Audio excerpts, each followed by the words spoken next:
Very good evening मेरे प्यारे साथियों, स्वागत है फिर से आप लोगों का आपके प्यारे यूट्यूब आरबीसी ऑनलाइन क्लासेस में। स्वागत करते हैं सभी का दोबारा फिर से स्वागत करते हैं और खुशामदीद करते हैं, जियानो कहते हैं, मोस्ट वेलकम करते हैं और सभी का स्वागत करते हैं, है ना। इस यूट्यूब चैनल के अलावा बेटा जी आप लोगों को थोड़ी सी इन्फॉर्मेशन भी आप लोगों को देनी थी। वैसे तो शायद तक आप लोगों के पास में इन्फॉर्मेशन चली गई होगी। अपने क्या करते हैं, मतलब YouTube के ऊपर जो आप लोगों के द्वारा सब्सक्राइब किया हुआ है चैनल जो है, उसके नोटिफिकेशन कईयों को मिलते हैं, कईयों को नोटिफिकेशन नहीं मिलते, है ना। उसका बेटा प्रॉब्लम ये आती है कि अगर हम लोग एक दिन में ज्यादा से ज्यादा एक चैनल के बेटा जी अपने पास में 2 या 3, ज्यादा से ज्यादा 4-5 अपने को नोटिफिकेशन मिल सकते हैं, इससे ज्यादा नोटिफिकेशन अपने को मिलते नहीं है ना। तो अपने क्या करते हैं, मान लीजिएगा हर एक दिन पे 10th क्लास की भी वीडियो जाती है, 12th क्लास की भी जाती है और 11th क्लास की भी वीडियो जाती है, साइंस की भी जाती है, आर्ट्स वालों की भी जाती है ना। तो एक दिन में लगभग 5-6 वीडियो चली जाती है, डाउनलोड हो जाती है यूट्यूब चैनल पर अपने आरबीसी ऑनलाइन क्लासेस में। तो इन सभी के नोटिफिकेशन आप लोगों को मिलते हैं नहीं है, एक दो जो क्लासेस हैं उन्हीं के नोटिफिकेशन आप लोगों को मिल पाते हैं, है ना। तो जो मोस्ट क्वेश्चंस हैं उनको थोड़ा सा आप लोगों का पता नहीं चल पाता कि मोस्ट क्वेश्चंस कब डाले हैं सर ने या इस आरबीसी पे, है ना। तो इसलिए हम लोगों ने क्या किया, इस आरबीसी टीम के द्वारा एक नया चैनल बनाया गया है ई ज्ञान के नाम से, है ना। बिल्कुल यही चैनल है, सेम आरबीसी के द्वारा ही दूसरा पार्ट है हमारा ई ज्ञान चैनल। आप लोगों ने शायद तक पिछली वीडियो देखी भी होगी, शायद तक सर ने बताया था आप लोगों को कि ई ज्ञान चैनल हम लोग शुरुआत कर रहे हैं। वो ई ज्ञान चैनल पे आप लोगों को केवल क्या चीजें मिलेगी, उसमें केवल आप लोगों को बेटा जी जो 11th और 12th क्लास के जो इंपोर्टेंट क्वेश्चंस हैं, जो आप लोगों के 1 महीने के बाद में आपके जो एग्जामिनेशन आने वाले हैं या 1.5 महीने के बाद में आपके जो एग्जामिनेशन शुरू होने वाले हैं, उन एग्जाम्स के जो इंपोर्टेंट क्वेश्चंस हैं, है ना, वो क्वेश्चंस का नोटिफिकेशन आप लोगों को उस ई ज्ञान के नाम के जो चैनल है उसके थ्रू आप लोगों को प्रोवाइड हो जाएगा। इसलिए आप लोग क्या करना, ई ज्ञान जो चैनल है उसको भी आप लोग सब्सक्राइब कर लेना, ठीक है ना। मेरे ख्याल से आप लोगों ने कर भी लिया होगा और जिन्होंने नहीं भी किया तो एक बार आप लोग जरूर कर लेना सब्सक्राइब बेटा जी। और आने वाले कुछ दिनों के बाद में आप लोगों के इंपोर्टेंट क्वेश्चंस भी आप लोगों को वहां पर मिलेंगे, मैथ के हों चाहे साइंस के, केमिस्ट्री के हों चाहे फिजिक्स के हों, और नो डाउट 12th के तो एक एक चैप्टर वहां पे डाला ही जाएगा, है ना। तो आप लोगों को भी मिल जाएगा, चिंता नहीं करनी है, बस आप लोगों को पढ़ते रहना है, खिलखिलाते रहना, मुस्कुराते रहना है और साथ में तैयारी अच्छी करते रहना है हम लोगों को, है ना। चलिएगा शुरुआत करते हैं, आगाज करते हैं, प्रारंभ करते हैं बेटा जी।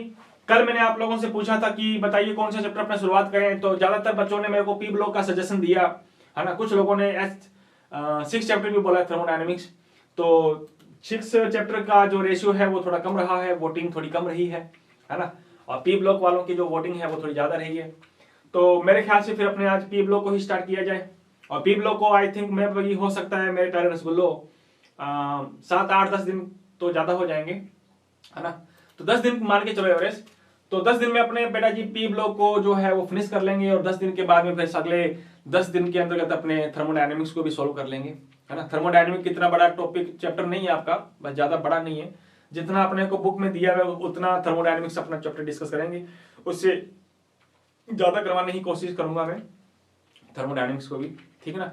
तो जिन्होंने मेरे को थर्मोडायनेमिक्स का सजेशन दिया था, प्लीज बेटा जी आप लोग नाराज मत होना, है ना। इस चैप्टर के बाद में दोबारा वापिस आप लोगों की बात में सुनूंगा, उस टाइम आप लोगों का थर्मोडायनेमिक्स भी करवाऊंगा मैं। तो अभी हाल फिलहाल अपने एस ब्लॉक के बाद में शुरुआत करते हैं अपने आज पी ब्लॉक की, ठीक है बेटा जी। तो आइएगा आगाज करते हैं, प्रारंभ करते हैं अपने नए चैप्टर की शुरुआत करते हैं अपने पी ब्लॉक के बारे में। आज का दिन भी काफी अच्छा है ना, श्री गणेश कर देते हैं अपने बुधवार के दिन पर, है ना। और मेरे को लगता है कि बुधवार का दिन आज हमारे लिए शुभ है, तो ये चैप्टर भी जल्दी ही आप लोगों का क्या हो जाएगा, फिनिश हो जाएगा। तो आइएगा बेटा जी चैप्टर नंबर लेसन नंबर की अपन बात करें तो लेसन हमारा है, हमारा कौन सा, 11। अच्छा 11th क्लास 11th चैप्टर, बताओ कितना मस्त वाली बात फीलिंग आ रही है ना। 11th क्लास 11th चैप्टर और साथ में ऊपर से बुधवार और है ना। हाँ श्री गणेश करते हैं अपने, चलिएगा। तो चैप्टर का नाम है बेटा G P block.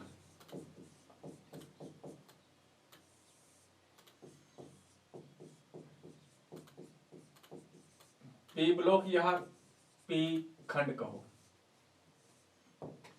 P block या पी खंड, इसके बारे में बात करेंगे अपने। जैसे हम लोगों ने एस ब्लॉक को डिस्कस किया था, है ना। वैसे ही हम लोग बेटा जी पी ब्लॉक को डिस्कस करेंगे अपने। तो आइएगा पी ब्लॉक की बात करते हैं अपने। पहले जनरल इंट्रोडक्शन पढ़ लेते हैं, और अगले साल भी तुम लोग पी ब्लॉक पढ़ोगे, है ना। लेकिन अगले साल तुम लोगों को पी ब्लॉक जो पढ़ने को मिलेगा वो अलग ग्रुप मिलेंगे। इस साल जो अपने ग्रुप हैं वो केवल 2 ग्रुप हैं, अगले साल आप लोगों को 4 ग्रुप टोटल में पढ़ने को मिलेंगे। तो आइए शुरुआत करते हैं बेटा जी पी ब्लॉक के बारे में। कुछ पहले इसका इंट्रोडक्शन डिस्कस कर लेते हैं, पहले सामान्य जानकारी पढ़ लेते हैं अपने पी ब्लॉक के बारे में, है ना। आ जाइए। अच्छा, पी ब्लॉक तुम लोगों को पता है बेटा जी पी ब्लॉक एलिमेंट किसे कहते हैं, पी ब्लॉक क्या होता है। पहले पी ब्लॉक के बारे में बात करते हैं अपने ना। अच्छा, पूरा नाम लिख देता हूं पहले, पी ब्लॉक एलिमेंट, ये लो।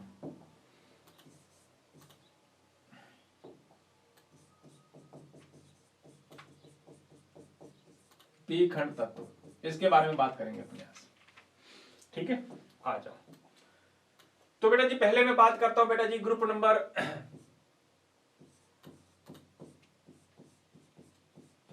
वर्ग संख्या 13 से 18 के तत्व पी ब्लॉक तत्व होते हैं, ठीक है ना। पहली बात, द ग्रुप नंबर 13 to 18,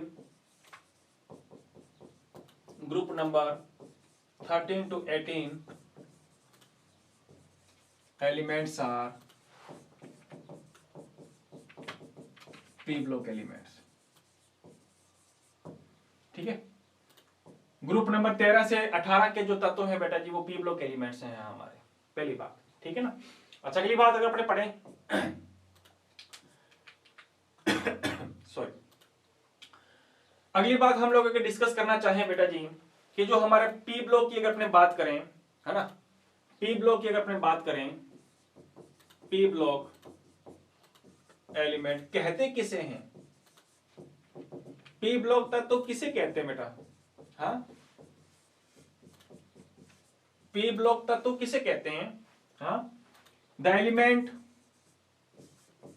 जिसमें लास्ट इलेक्ट्रॉन किसमें भरा जाता है, the elements in which last electron filled in P orbital,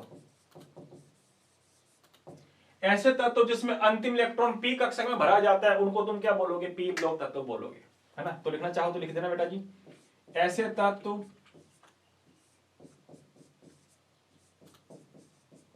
जिनमें अंतिम इलेक्ट्रॉन पी कक्षक में भरा जाता है, पी कक्षक में भरा जाता है, उन्हें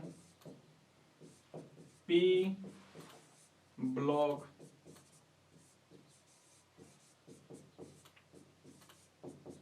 तत्व कहते हैं, है ना। मेरे ख्याल से आप लोगों को पता चल गया होगा कि पी ब्लॉक एलिमेंट्स का मतलब क्या होता है। ऐसे एलिमेंट जिनमें लास्ट इलेक्ट्रॉन पी कक्षक में भरा जाता है उनको बोलते हैं अपने पी ब्लॉक एलिमेंट्स के नाम से अपने जानते हैं। अच्छा, अगली बात अपने डिस्कस करें, पी ब्लॉक एलिमेंट जो है बेटा जी, पी ब्लॉक एलिमेंट्स आर, या पी ब्लॉक मैं लिख देता हूं यहां पे, P block is called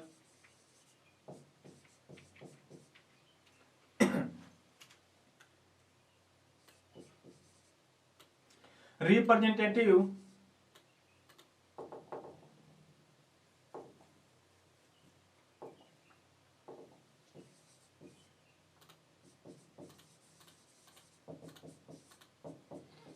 element, या इसको कह देते हैं अपने main block element. Representative elements बोलते हैं इनको अपने, या मेन ब्लॉक एलिमेंट्स के नाम से इनको कहा जाता है। किनको, पी ब्लॉक को, है ना। तो लिखना चाहो तो लिख देना बेटा, पी ब्लॉक तत्व को प्रतिनिधि पी ब्लॉक को ना, पी ब्लॉक को प्रतिनिधि ब्लॉक कहा जाता है, मेन ब्लॉक कहा जाता है इसको, मेन ब्लॉक कहा जाता है। रिप्रेजेंटेटिव एलिमेंट्स है ना, मेन ब्लॉक या प्रतिनिधि तत्व या मुख्य ब्लॉक कहा जाता है। पी ब्लॉक को क्या कहा जाता है? मुख्य ब्लॉक कहा जाता है। तो ये तीन बातें मैंने अभी बताई आपको। पहली बात कि पी ब्लॉक जो है वो ग्रुप नंबर 13 से 18 के बीच में आते हैं, और जो पी ब्लॉक एलिमेंट होते हैं उसको क्या मतलब होता है, जिनमें लास्ट इलेक्ट्रॉन पी कक्षा में भरा जाता है वो पी ब्लॉक एलिमेंट होंगे सारे के सारे। अच्छा, जो पी ब्लॉक होगा उसको हम लोग क्या बोलते हैं? रिप्रेजेंटेटिव एलिमेंट्स बोलते हैं या मेन ब्लॉक एलिमेंट्स बोलते हैं। ये तीन बातें हो गई। अगली बात डिस्कस करते हैं अपने, अगली बात डिस्कस करते हैं नंबर जो भी आप लोगों के लिए। नंबर नेक्स्ट पी ब्लॉक है ना। बेटा जी जो पी ब्लॉक है हमारा है ना, पी ब्लॉक में इसको प्रतिनिधि तत्व क्यों कहते हैं? पी ब्लॉक में धातु भी मिलेगी आपको, अधातु भी मिलेगी आपको, व मेटलॉइड्स उपधातु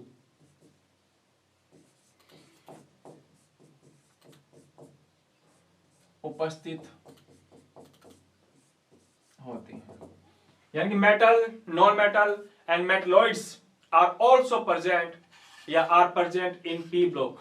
पी ब्लॉक में बेटा जी आपको धातु, अधातु और उपधातु, ये तीनों चीजें आप लोगों को पी ब्लॉक में मिलती हैं। इसलिए हमने पी ब्लॉक को क्या बोला है? रिप्रेजेंटेटिव एलिमेंट्स या रिप्रेजेंटेटिव ब्लॉक या मेन ब्लॉक कहा जाता है पी ब्लॉक। ऐसा और कोई ब्लॉक नहीं जिसमें तुम्हें मेटल भी मिले, नॉन मेटल भी मिले और मेटलॉइड्स भी मिले, है ना। तीनों एक साथ केवल इसी ब्लॉक में मिलेगा, इसलिए पी ब्लॉक को हम लोगों ने नाम दिया है प्रतिनिधि ब्लॉक कहा है हम लोगों ने। अच्छा, नेक्स्ट आगे अगर मैं आप लोगों को बात बताऊं बेटा जी, पी ब्लॉक की अगर मैं आप लोगों को बात बताना चाहूं तो मैं लिखता हूं यहां पे ग्रुप नंबर 13, 14, 15, 16, 17 और 18 ये ग्रुप हमारे हैं, है ना। अच्छा, इसमें जो बेटा जी टॉप पे आता है ना, वो बोलते हैं उसको मुखिया, बोलते हैं उसको ना। मुखिया का मतलब होता है बेटा जी लीडर एलिमेंट्स कह सकते हैं अपने, जो बाकी सभी एलिमेंट्स को लीड करेगा, है ना। तो बोरॉन ऊपर है तो बोरॉन जो है उनका लीडर होगा। बोरॉन के बाद में बेटा जी कार्बन, है ना, नाइट्रोजन, ऑक्सीजन, फ्लोरीन और नियोन। नियोन के ऊपर बेटा हाइड्रोजन, मैं लिख देता हूं यहां पे हाइड्रोजन, सॉरी हीलियम। ये लीजिए ग्रुप नंबर ये है 18 हमारा, ठीक है। हाँ, तो ये जो एलिमेंट मैंने लिखे हैं ये बेटा जी लीडर एलिमेंट है ना, और इनके नीचे जो एलिमेंट आते हैं वो उनकी फैमिली होती है। जैसे बोरॉन के नीचे की अपने बात करें तो पढ़ा होगा तुम लोगों ने ग्रुप नंबर 13, 14, मैंने आप लोगों को पीरियोडिक टेबल आपको याद करवाई थी, अगर आपको याद है तो। नहीं याद है तो बेटा इसका मतलब ये है कि तुम लोग पढ़ते नहीं हो, हाँ, मार खाओगे फिर। बैंगन, आलू, गाजर याद है ना, इंडियम और thallium. This is the boron, aluminium, gallium, indium and this is thallium. Carbon के नीचे कौन आता है बेटा? सिलिकॉन आता है, फिर जर्मेनियम आता है, फिर टिन आता है, फिर कौन आता है? लेड आता है, पीबी आता है ना। हाँ, नाइट्रोजन के नीचे फास्फोरस आता है, फिर आर्सेनिक आता है, एंटीमनी आता है, फिर बिस्मथ आता है। ऑक्सीजन के नीचे कौन आता है बेटा? सल्फर आता है, सेलुनियम आता है, टेलुनियम आता है, पोलिनियम आता है। फ्लोरीन के नीचे कौन आता है? क्लोरीन आता है, ब्रोमीन आता है, ब्रोमाइन भी बोल सकते हैं इसको, आयोडीन आता है और एटेंसियम आता है। ये कौन है? हीलियम, है ना, neon, argon, krypton, xenon, radon. देखो ये सारे एलिमेंट मैंने आप लोगों के सामने लिख दिए, ये सारे के सारे पी ब्लॉक के एलिमेंट हैं। इसमें एक छोटा सा अपवाद है बेटा, ठीक है ना, ये ध्यान रखना। देखो हीलियम, ये वाला जो हीलियम है ना, इसमें लास्ट इलेक्ट्रॉन पी कक्षक में नहीं जाता, लेकिन फिर भी ये पी ब्लॉक में प्रेजेंट है। इसका कारण क्या है? इसका कारण इसका ये बेटा कि जो हीलियम है ना उसके अंदर ठीक है लास्ट इलेक्ट्रॉन पी में नहीं गया, लेकिन हीलियम की जो प्रॉपर्टी है वो प्रॉपर्टी ग्रुप नंबर 18 वालों के जैसी है, इसलिए हम लोगों ने हीलियम को ग्रुप नंबर S में ना रख करके इसको ग्रुप नंबर 18 में रखा है हम लोगों ने, है ना। बाकी सारे एलिमेंट जो है उनमें लास्ट इलेक्ट्रॉन किस में जाएगा, p कक्षक में जाता है। हीलियम जो है वो अपवाद है एक प्रकार से, कह सकते हो एक्सेप्शन है एक प्रकार से। In the helium last electron is filled in the s orbital but it's also count in p orbital या p ब्लॉक एलिमेंट्स। इसको p ब्लॉक में काउंट करते हैं अपने, क्यों करते हैं, हालांकि इसमें लास्ट इलेक्ट्रॉन p कक्षक में नहीं गया, फिर भी इसको p ब्लॉक में काउंट इसलिए किया जाता है क्योंकि इसकी प्रॉपर्टी जो होती है मेरे प्यारे साथी वो p ब्लॉक के समान होती है, इसलिए हमने इसको उसमें रखा हुआ है। तो मेरे ख्याल से आप लोगों को ये पता चल गया होगा। अच्छा, हमारे सिलेबस में कौन कौन सा ग्रुप है बेटा, हमारे सिलेबस में ना ग्रुप नंबर हम लोग 13 पढ़ेंगे और ग्रुप नंबर 14 पढ़ेंगे, बस ये 11th क्लास में है। बाकी ये वाले ग्रुप आप लोगों को अगले साल पढ़ाए जाएंगे। अगले साल तुम्हारा चैप्टर नंबर 7वां जो है p ब्लॉक का, वो इनके बारे में तुम लोग डिस्कस करोगे सारी बातें, ठीक है जी। तो अपने डिस्कस करेंगे कार्बन की फैमिली और बोरॉन की फैमिली, ठीक है ना। अच्छा, कुछ चीज याद आई क्या तुम्हें, ये जिग-जैग लाइन मैंने आप लोगों को खींची होगी, कभी आपको याद आई होगी तो, हाँ मैंने खिंचवाई भी थी वहां पे, है या नहीं ऐसे, ये जिग-जैग लाइन। इस जिग-जैग लाइन में क्या है बेटा, इस जिग-जैग लाइन के जो ऊपर नीचे आ रहा है ना बेटा, है ना, जैसे ये ऊपर नीचे आ रहे हैं हमारे, तो ये जो जिग-जैग लाइन के जो ऊपर नीचे जो एलिमेंट आते हैं उनको बोलते हैं मेटलॉइड्स, उपधातु कहा जाते हैं उपधातु। और इस जिग-जैग लाइन के जो लेफ्ट साइड में आएगा, लेफ्ट साइड में, ये लेफ्ट साइड में आ रहे हैं हमारे, है ना, जिनको मैं बताता हूं बेटा जी पिंक कलर से, ये वाले, ये सारी की सारी क्या है बेटा, ये सारी की सारी मेटल है, ठीक है ना, क्या है ये मेटल है सारी के सारे। और इस जिग-जैग लाइन के जो राइट साइड में आ रहा है, राइट साइड में,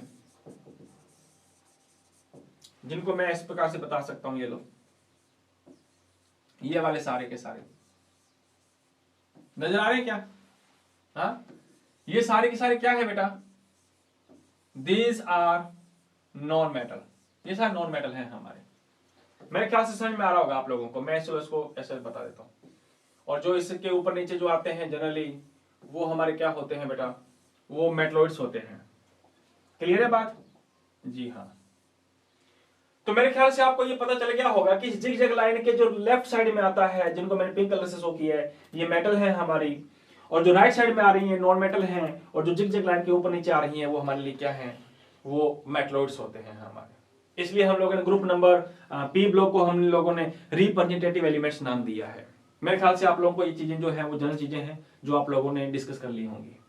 कोई कंफ्यूजन नहीं। तो आइएगा, शुरुआत करनी है बेटा जी, हम लोगों ने इस चैप्टर के अंदर हम लोगों ने ये वाला ग्रुप पढ़ना है और बाद में फिर हम लोगों को ये वाला ग्रुप पढ़ना है, दोनों ग्रुप, है ना। लगभग 3-4 दिन का ग्रुप ये है, लगभग 3-4 दिन का, मतलब मान करके चलो 10 दिन आप लोग 5-5 दिन में अपने लगाएंगे, ज्यादा अपने भागेंगे नहीं, है ना, तसल्ली से करेंगे अपने। तो 10 दिनों के अंदर अपने इस चैप्टर को फिनिश कर देंगे अपने। तो पहले अपने ग्रुप स्टार्ट करेंगे बेटा जी 13वां। जैसे हम लोगों ने एस ब्लॉक में पहले ग्रुप को पढ़ा, फिर दूसरे ग्रुप को पढ़ा, ठीक उसी प्रकार हम बेटा जी इसके अंदर डिस्कस करने वाले हैं ग्रुप नंबर 13वां, and also after that we discuss about the group number 14। तो आइएगा शुरुआत करते हैं अपने, इसमें हेडिंग डालिए सबसे पहले बेटा जी वर्ग संख्या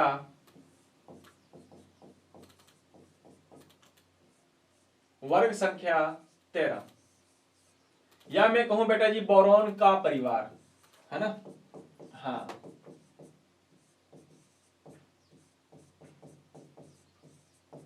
बोरॉन फैमिली, इसके बारे में हम लोग डिस्कस करेंगे। तो करें शुरुआत, अगर आप लोगों की इजाजत है, आज्ञा है आप लोगों की, तो आइएगा आराम से चलेंगे हम लोग। तो बोरॉन की अपने बात करें बेटा जी तो पहले तो अपने को ये पता होना चाहिए कि बोरॉन की फैमिली में आता कौन कौन है ना। जी हाँ, ये बोरॉन है, बोरॉन के नीचे बेटा जी कौन आता है, एल्यूमिनियम, एल्यूमिनियम के नीचे कौन आता है, गैलियम, गैलियम के नीचे कौन आता है, इंडियम, इंडियम के नीचे कौन आता है बेटा, थेलियम, ठीक है ना, ये ध्यान रखना। अच्छा, बात बता देता हूं, ये सेकंड पीरियड में आता है, ये इसका थर्ड पीरियड है, इसका फोर्थ पीरियड है, ये फिफ्थ पीरियड में आता है, ये सिक्स्थ पीरियड में आता है, 7वां पीरियड बेटा इसका जो है वो वैकेंट है, ठीक है ना, वैकेंट है। हाँ, इसको लिखी दें, ये लो, वैकेंट है इसके नीचे। तो ये पीरियड याद होना चाहिए अपने की कौन सी पीरियड में कौन आता है। पीरियड आवर्त बोलते हैं इसको ना, आवर्त। जी हाँ, तो ये बोरॉन की फैमिली है जिनके बारे में हम लोगों को अच्छी तरह से पढ़ना है। हाँ, लिखना चाहूं तो उनका नाम लिख देता हूं मैं, लो, इसका नाम है बोरॉन।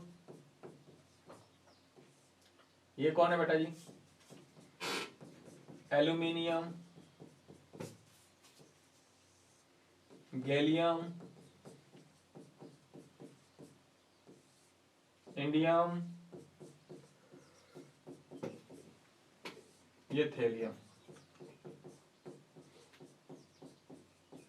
तो मेरे ख्याल से इनके नाम भी आप लोगों को याद होंगे, जिनके बारे में हम लोगों को 1 बाय 1 करके हम लोगों ने डिस्कस करना है, पढ़ना है हम लोगों को एक एक चीजें, है ना, विद एग्जांपल्स और कुछ डेफिनेशन। जैसे हम लोगों ने ग्रुप नंबर एस ब्लॉक में 1 नंबर ग्रुप को पढ़ा, ग्रुप नंबर 2 को हमने जैसे पढ़ा, ठीक वैसे ही हम लोग ग्रुप नंबर अगली को डिस्कस करेंगे अपने, ठीक है ना, ग्रुप नंबर 13 और ग्रुप नंबर 14 को अपने पढ़ने वाले हैं।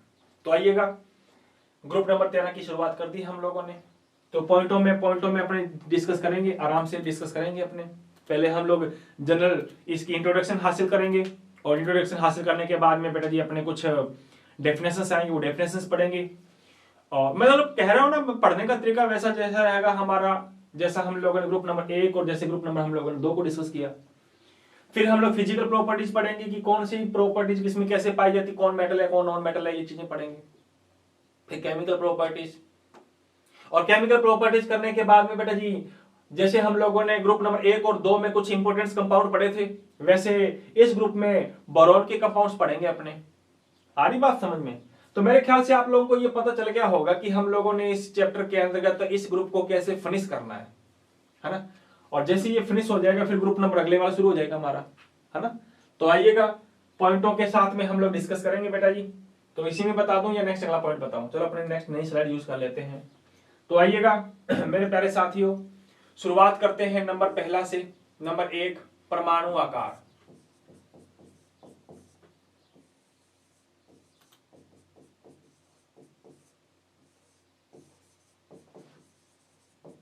एटॉमिक साइज, ठीक है जी। हाँ जी, पता है आपको एटॉमिक साइज का मतलब क्या होता है? डेफिनेशन बताएंगे नहीं आप लोगों को, बस आपको तो पता ही हो रखा होगा शायद तक, है? याद है क्या? आ जाओ, नहीं याद है तो मैं बता देता हूं बेटा। तुम्हें पता है कि बोरॉन ऊपर से नीचे आते हैं,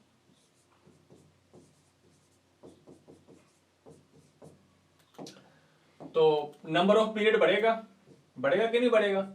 इसमें 2 सेल होंगी, इसमें 3 सेल होंगी, इसमें 4 सेल हो जाएंगे बेटा। तो कहने की मेन बात यह है कि जैसे जैसे हम लोग ऊपर से नीचे आते हैं वैसे वैसे नंबर ऑफ सेल बढ़ेगा, नंबर ऑफ सेल इंक्रीज होगा, कोषों की संख्या बढ़ेगी, और जब कोषों की संख्या इंक्रीज होगी तो मेरे प्यारे साथियों एटॉमिक साइज भी क्या होगा? Atomic size also increase, atomic size भी बढ़ेगा, है ना। तो मेरे ख्याल से आप लोगों को पता चल गया होगा कि इसमें सबसे बड़ा साइज जो है वो किसका होगा और सबसे छोटा साइज किसका होगा। बोरॉन का साइज सबसे छोटा है, बोरॉन से बड़ा आ जाएगा बेटा जी एल्यूमिनियम, एल्यूमिनियम से बड़ा आकार आ जाएगा हमारा गैलियम, और गैलियम से बड़ा आकार आ जाएगा बेटा जी इंडियम, और थेलियम जो है उसका आकार और भी बड़ा हो जाएगा। तो मेरे ख्याल से आपको यह पता चल चुका है कि जब अपने ऊपर से नीचे आते हैं तो नंबर ऑफ सेल बढ़ता है, कोषों की संख्या बढ़ती है, और कोषों की संख्या के बढ़ने के कारण इनका आकार में भी क्या आती है बेटा जी? बढ़ोतरी होती है, आकार भी बढ़ता है इनका। बात आ गई समझ में? तो किसका आकार छोटा होता है, किसका आकार बड़ा होता है? मेरे ख्याल से आप लोगों ने डिस्कस कर लिया होगा। तो परमाणु आकार किसे कहते हैं तुम लोगों को पता होगा। अच्छा, परमाणु आकार बोलो या एटॉमिक रेडियस बोलो, परमाणु त्रिज्या बोलो, बातें की है। परमाणु त्रिज्या, the distance from the nucleus to outermost shell, नाभिक से लेकर के बाह्यतम कक्षा तक की दूरी को तुम लोग यही तो कहते हो radius, The distance from the nucleus to outermost cell of the atom, that's known as the atomic radius, and the atomic radius is also known as the atomic size. And we know that when we move up to down in the group number 13 या group number 14, otherwise we also said that when we move up to down in the periodic table, then the number of cells increase, and due to the number of cells increase, the atomic size also increase. So according to this, the atomic size of the boron is very small and the atomic size of the thallium is very large. इस group में सबसे छोटा कौन है? Boron होगा, और सबसे बड़ा कौन सा होगा बेटा? थैलियम होगा। तो मेरे ख्याल से आप लोगों को एटॉमिक साइज के बारे में पता चल गया होगा, जैसे हम लोगों ने group number first and also भी discuss about the group number second को भी हमने डिस्कस किया था, है ना। सो ऑर्डर आप लोगों ने ध्यान रखना है, ये ऑर्डर होगा हमारा। मेरे ख्याल से आप लोगों को पता चल गया होगा। अच्छा, एक चीज और अगर आपको मैं बताऊं बेटा जी, नोट डाल के लिखना चाहो तो लिख सकते हो। अच्छा मुझे बताओ उसको पीछे देखकर, किधर गया? ये लो, तुम्हें पता है कि ऊपर से नीचे आते हैं तो साइज बढ़ेगा, लेकिन जब लेफ्ट से राइट जाते हैं तो साइज क्या होगा? साइज घटेगा। तो मुझे बताओ ग्रुप नंबर 13 का साइज बड़ा होगा या 14 का साइज बड़ा होगा? अब छोटी सी बात है ना। ग्रुप नंबर 13 का साइज जो होगा वो ग्रुप नंबर 14 से बड़ा होगा, क्योंकि लेफ्ट से राइट जा रहे हैं अपने ना। तो ग्रुप नंबर साइज 13 का बड़ा होता है, ग्रुप नंबर 14 का साइज छोटा होगा। मेरे ख्याल से आपको समझ में आ गया होगा, पढ़ा हुआ है हम लोगों ने ना। तो लिखना चाहो तो लिख देना बेटा जी, ग्रुप नंबर 13 का परमाणु आकार, the atomic size of the group number 13 is large than the group number 14. Group number 14 से इसका साइज क्या होता है? बड़ा होता है। तो मेरे ख्याल से आप लोगों को पता चल गया। अच्छा, अब अगर आप लोगों को ये पता चल गया होगा तो मुझे शायद तक आप लोग ये बता सकते हो कि कार्बन का साइज बड़ा होगा या बोरॉन का साइज बड़ा होगा। तो तुम बताओगे कि कार्बन का साइज छोटा होगा, बोरॉन का साइज बड़ा होगा। मुझे बताओ एल्यूमिनियम का साइज बड़ा होगा या सिलिकॉन का साइज बड़ा होगा। तो तुम बता दोगे एल्यूमिनियम का साइज बड़ा होगा, सिलिकॉन का साइज क्या होगा? छोटा होगा। तो मेरे ख्याल से आप लोगों को ये चीजें समझ में आ रही होंगी कि ऊपर से नीचे आने पर एटॉमिक साइज बढ़ता है, but when we move left to right then the atomic size is decrease. तो एटॉमिक साइज क्या होगा? डिक्रीज होगा। मेरे ख्याल से आप लोगों को ये टॉपिक जो है वो समझ में आ गया होगा, है ना। चलिए नेक्स्ट आगे चलते हैं। नेक्स्ट आगे बात करते हैं बेटा नंबर सेकंड, ऑक्सीकरण संख्या।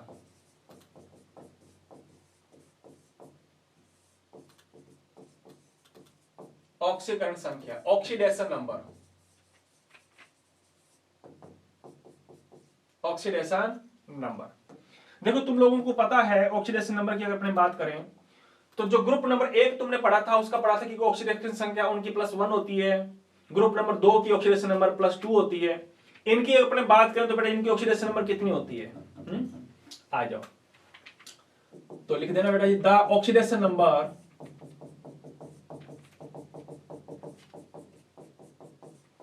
Of group 13 is +3। इनकी ऑक्सीकरण संख्या कितनी होती है बेटा जी? +3 होती है। +3 क्यों होती है? +3 क्यों होती है? क्योंकि इनके आउटर सेल की अपने बात करें बेटा तो इनकी आउटर सेल में 3 इलेक्ट्रॉन आएंगे। जैसे मैं बात कर रहा हूं, बोरॉन की बात समझा रहा हूं, ये बोरॉन की बात समझा रहा हूं।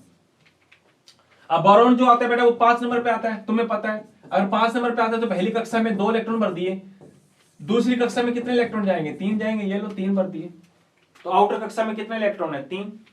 ऐसे ही मैं बात करूं एल्यूमिनियम, एल्यूमिनियम आता है 13 नंबर पे, तो पहली कक्षा में आएंगे बेटा जी 2 इलेक्ट्रॉन, पहली कक्षा में 2 भर दिए। दूसरी कक्षा में आते हैं बेटा जी 8 इलेक्ट्रॉन, ये लो 8 electron are also filled in the group second shell. Second shell में हमने 8 भर दिए, कितने बच गए? बाकी 3 बच गए, वो चले गए कौन सी कक्षा में? थर्ड सेल में। तो ग्रुप नंबर 13 की बात अगर आप लोग करो तो ग्रुप नंबर 13 में ऊपर से नीचे कहीं पर भी आओ, उनकी आउटर सेल में कितने इलेक्ट्रॉन मिलेंगे आपको? 3 इलेक्ट्रॉन मिलने वाले हैं, ठीक है ना। इसलिए इनकी ऑक्सीकरण संख्या जो होती है बेटा वो कितनी होती है? +3। देखो इसको आउटर सेल को स्टेबल करने के लिए 5 इलेक्ट्रॉन और चाहिए, तो 5 गेन करने के बजाय ये 3 इलेक्ट्रॉन डोनेट कर देता है। डोनेट कर देता है, इसका मतलब ये है कि ऑक्सीकरण संख्या कितनी शो करेगा? ये +3 ऑक्सीकरण संख्या शो करेगा। तो बेटा जी क्या लिखना है तुम लोगों को? The oxidation number of the group number 13 is +3 generally, है ना, जनरली। बट एक बात तो लिखना, but due to inert pair effect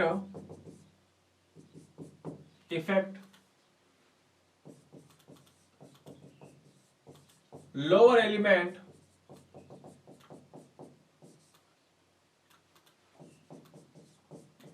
are so +1 oxidation number.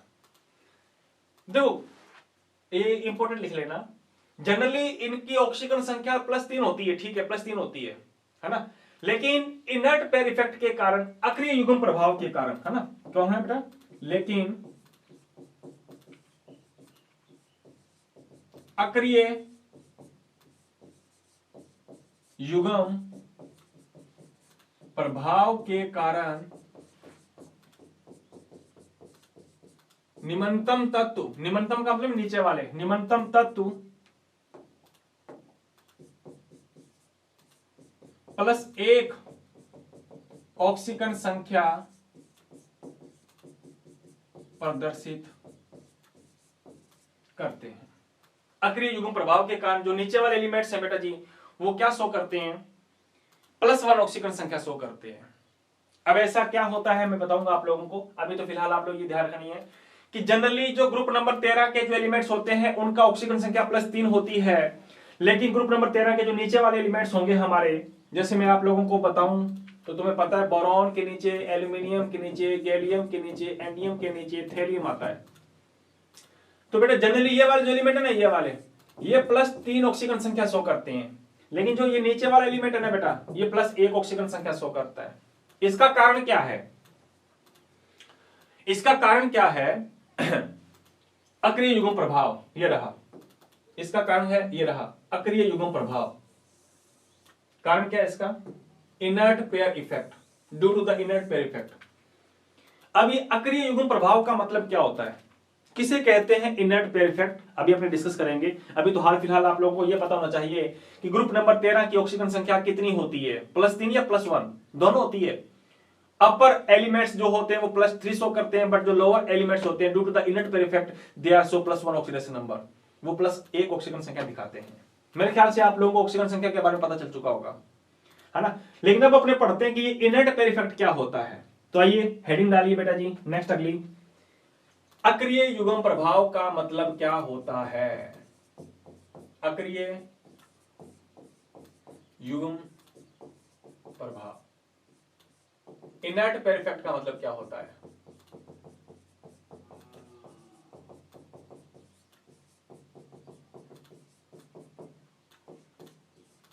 Inert pair effect का मीन क्या होता है बेटा, कोई बताएगा मुझे। तो देखो इनर्ट पेयर इफेक्ट का मतलब क्या होता है कि अगर आप लोग ग्रुप में ऊपर से नीचे, अच्छा पहली बात तो ये है कि अक्रिय युग्म प्रभाव केवल और केवल पी ब्लॉक एलिमेंट शो करते हैं, और ऐसा कोई भी पीरियोडिक टेबल का ब्लॉक नहीं होगा जो इनर्ट पेयर इफेक्ट को शो करे।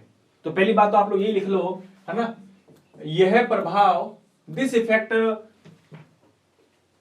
Is show by only P block elements, यह प्रभाव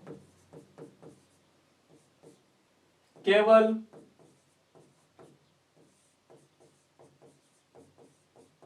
पी ब्लॉक तत्वों में पाया जाता है।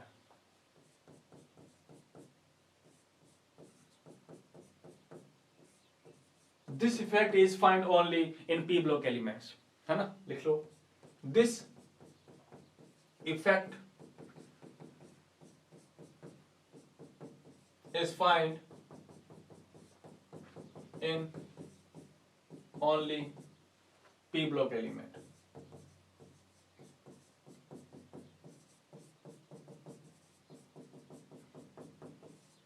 केवल पी ब्लॉक एलिमेंट्स में पाया जाता है ये वाला, और किसी ब्लॉक्स में नहीं मिलेगा, ये ध्यान रखना। होता क्या है बेटा कि जब तुम लोग पी ब्लॉक में ऊपर से नीचे आओगे तो अपर से जब नीचे डाउन की तरफ आते हैं बेटा, तो जो आउटर सेल के जो इलेक्ट्रॉन होते हैं ना, वो सारे के सारे बॉन्ड बनाने में पार्टिसिपेट नहीं कर पाते, ये ध्यान रखना। When we move up to down in the p block elements, then the all valence electron can't be shared, या can't be formed the bond। किसी भी सारे के सारे वैलेंस इलेक्ट्रॉन जो होते हैं वो बॉन्ड बनाने में पार्टिसिपेट नहीं कर पाते, है ना, बॉन्ड का फॉर्मेशन नहीं कर पाते। अगर सारे के सारे बॉन्ड का फॉर्मेशन नहीं कर पाते तो मेरे ख्याल से गिने चुने करेंगे, है ना। तो अच्छा मुझे एक बात बताओ, तो आउटर शेल में होते कितने इलेक्ट्रॉन है? 3। तो उसमें से 2 इलेक्ट्रॉन जो होते हैं बेटा जी वो बॉन्ड बनाने में भाग नहीं लेते, केवल 1 इलेक्ट्रॉन बेचारा बॉन्ड बनाने में पार्टिसिपेट कर पाता है, इसलिए वो +3 के बजाय बेटा +1 ऑक्सीजन संख्या शो करेगा, यानी कि 2 अंकों में कमी आ जाती है ना। तो सिंपल एंड सोबर, सिंपल तौर पे लिखना चाहो तो लिख लेना बेटा, इस प्रभाव में क्या होता है, इस प्रभाव में जब पी ब्लॉक तत्वों में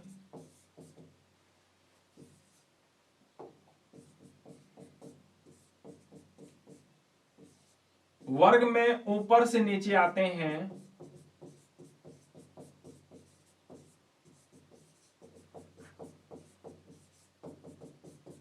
तो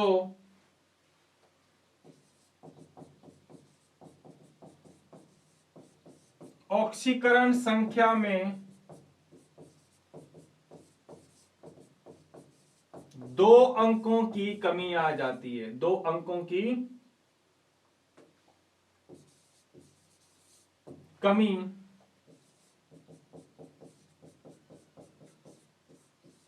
आ जाती है, जिसे इसलिए लिख लो, इसलिए है ना, इसलिए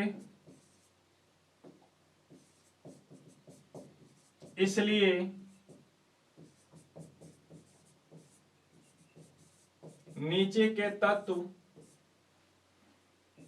+1 ऑक्सीकरण संख्या प्रदर्शित करता है या करते हैं। इसी प्रभाव को हम क्या कहते हैं? इनर्ट पेयर इफेक्ट कहते हैं। क्या लिखोगे? In this type of the effect when we move up to down in P block elements then 2 digits of the oxidation number is decrease. तो 2 अंकों में कमी आ जाती है ऑक्सीकरण संख्या में, है ना, 2 ऑक्सीकरण संख्या में कमी आ जाती है। इसी प्रभाव को हम क्या कहते हैं? अक्रिय युग्म प्रभाव कहते हैं। इसलिए बोरॉन एल्यूमिनियम +3 ऑक्सीजन संख्या शो करता है, बट नीचे वाला जो एलिमेंट्स होगा मेरे प्यारे रसगुल्लो वो +3 के बजाय +1 ऑक्सीजन संख्या शो करता है। तो मेरे ख्याल से आप लोगों को ये पता चल गया होगा कि ये अक्रिय युग्म प्रभाव का मतलब क्या होता है। हाँ, कोई डाउट क्या यहां तक? तो अभी तक हम लोगों ने बेटा क्या पढ़ा है? अभी तक हम लोगों ने डिस्कस किया है कि पी ब्लॉक एलिमेंट आखिरकार होते क्या हैं, और इन पी ब्लॉक एलिमेंट्स को हम लोग रिप्रेजेंटेटिव एलिमेंट्स क्यों कहते हैं, और पी ब्लॉक एलिमेंट्स कहां से कहां तक आते हैं। ग्रुप नंबर 13 से शुरू होंगे, ग्रुप नंबर 18 तक आते हैं। सभी ग्रुप्स को हम लोगों को नहीं पढ़ना है ना, कुछ एक ग्रुप्स को हम लोगों ने डिस्कस करना है, जिसमें ग्रुप नंबर 13 और ग्रुप नंबर 14 के बारे में आप लोगों को हम लोगों ने इस क्लास में डिस्कस करना है। तो उसमें ग्रुप नंबर 13 की बात की है हम लोगों ने, तो शुरुआत पहले ग्रुप नंबर 13 की करेंगे, और ग्रुप नंबर 13 को फिनिश करने के बाद में ग्रुप नंबर अपने 14 को भी अपने फिनिश कर लेंगे। तो अभी तक हम लोगों ने ग्रुप नंबर 13 में बेटा जी 2-3 पॉइंट पढ़े हैं। नंबर पहला पॉइंट हमने पढ़ लिया एटॉमिक साइज, परमाणु आकार का मतलब क्या होता है, and also we discuss about the क्या डिस्कस कर लिया, ऑक्सीजन संख्या भी पढ़ ली तुमने, oxidation number, and after that we discuss about inert pair effect. इसी में अपना हमारा ये इनर्ट पेयर इफेक्ट भी आ गया। तो यहां तक अभी तक आप लोगों को कोई डाउट है तो मुझे बताना बेटा जी, है ना। जैसे मैंने आप लोगों को यहाँ पे लिख ही दिया कि ये वाले एलिमेंट जो होते हैं वो +3 ऑक्सीजन संख्या शो करते हैं, बट टाइटेनियम थेलियम, टाइटेनियम नहीं है, दिस इज थेलियम, लेकिन थेलियम जो है वो क्या शो करता है बेटा? +1 ऑक्सीजन संख्या शो करता है ना। प्रश्न ऐसे बनते बेटा, प्रश्न कैसे बनते हैं, है ना। प्रश्न ऐसे बनेगा, जैसे यहाँ पे मैं अगली स्लाइड में अगर आप लोगों को प्रश्न लिखना चाहूं तो लिखूंगा बेटा, why boron is so +3 oxidation number but thallium is so +1 oxidation number। कारण क्या है?